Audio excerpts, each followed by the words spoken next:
பகவத்கீதையில் 4வது சாப்டரில் 14வது ஸ்லோகம்.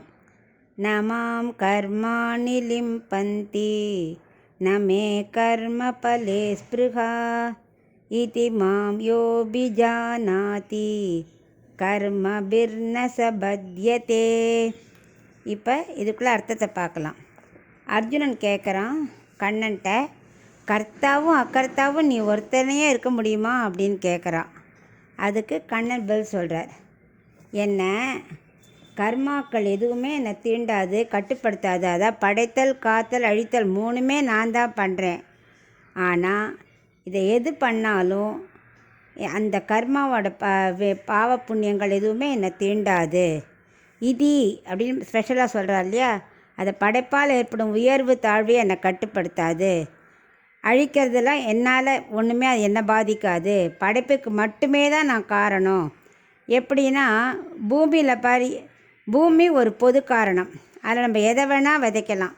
எதை விதைக்கிறோமோ அது முளைக்கும்.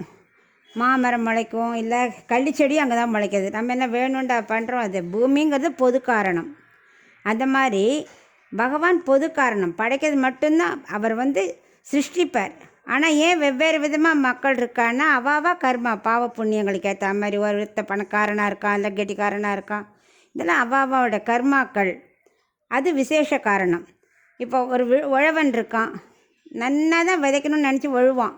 என்ன நான் பண்ணுறது வீணாக போடணும்னு ஒருத்தன் பண்ணுவான். நன்னா பண்ணணும் தான் பண்ணுவான். ஆனால் மழை வராமல் இருந்தாலோ, இல்லை அதிக மழை வந்தாலோ, இல்லை பூச்சி வந்தாலோ எல்லாம் வீணாக போய்டுறது இல்லையா. அதுக்கு அவன் என்ன பண்ணுவான்?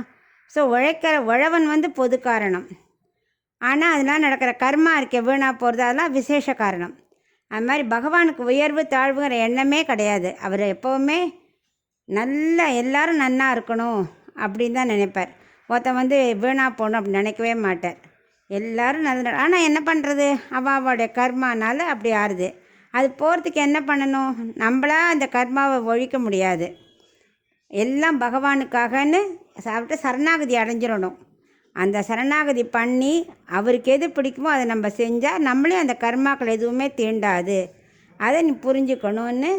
அப்போ தான் அனாதிகால பாபமெல்லாம் தொலையும்னு கண்ணன் அவனுக்கு விவரமாக சொல்கிறான்.